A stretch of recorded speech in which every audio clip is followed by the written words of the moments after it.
বিসমিল্লাহির রহমানির রহিম। প্রিয় বন্ধুরা, আজকের আলোচনার বিষয় capsule E Vita capsule 400 mg ওষুধ সম্পর্কে। ওষুধটিতে আছে soft gel capsule vitamin E উপাদান। ওষুধটি খুবই ভালো মানের ভিটামিন। প্রস্তুতকারক কোম্পানি জেসকা ফার্মাসিউটিক্যালস লিমিটেড। আজ আমি এই ওষুধের কার্যকারিতা, সেবনবিধি, পার্শ্ব প্রতিক্রিয়া ও সতর্কতা সম্পর্কে বিস্তারিত আলোচনা করব।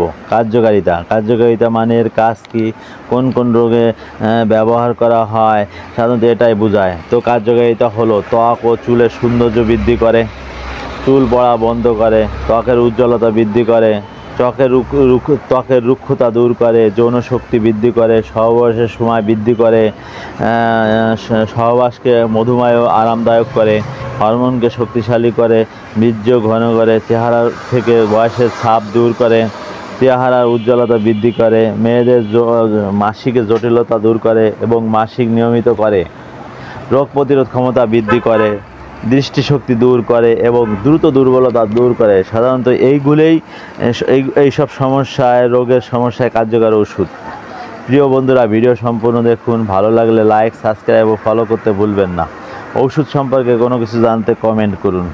সেবনবিধি মানে কিভাবে খেতে হবে, কোন বয়সে কতটুকু খেতে হবে, সাধারণত এটাই বোঝায়। তো সেবনবিধি: প্রাপ্তবয়স্ক একটি ক্যাপসুল প্রতিদিন 1 থেকে 2 বার সেবন করতে হবে, অথবা একজন চিকিৎসকের পরামর্শ অনুযায়ী সেবন করতে হবে। 1 থেকে 3 মাস সেবন করলে ভালো ফলাফল পাওয়া যায়। পার্শ্ব প্রতিক্রিয়া মানে এই ওষুধ খেলে কী কী সমস্যা হতে পারে। সমস্যা হবে এমন কোনো কথা নয়, তবে কিছু কিছু লোকের ক্ষেত্রে সমস্যা হতে পারে। তো পার্শ্ব প্রতিক্রিয়া হলো অতিরিক্ত মাত্রায় সেবন করলে ডায়রিয়া হতে পারে, বমি ভাব হতে পারে, ঝিমুনি ও মাথা ঘোরা দেখা দিতে পারে। সাধারণত এগুলি পার্শ্ব প্রতিক্রিয়া। সতর্কতা মানে কারা এই ওষুধ খেতে পারবে না, খেতে চাইলে সতর্কতা অবলম্বন করতে হবে, অথবা একজন ডাক্তারের পরামর্শ নিতে হবে। তো এটাই বোঝায়।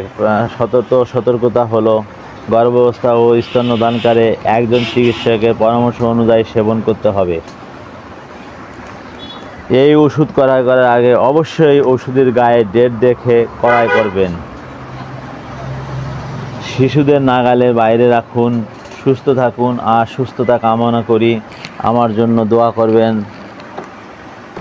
তোমরা ধৈর্য ও সালাতের মাধ্যমে সাহায্য প্রার্থনা করো, আর তা আল্লাহ ভীরু ব্যক্তিবর্গ ছাড়া অন্য সকলের কাছে নিশ্চিতভাবে কঠিন। সূরা আল বাকারা আয়াত 45।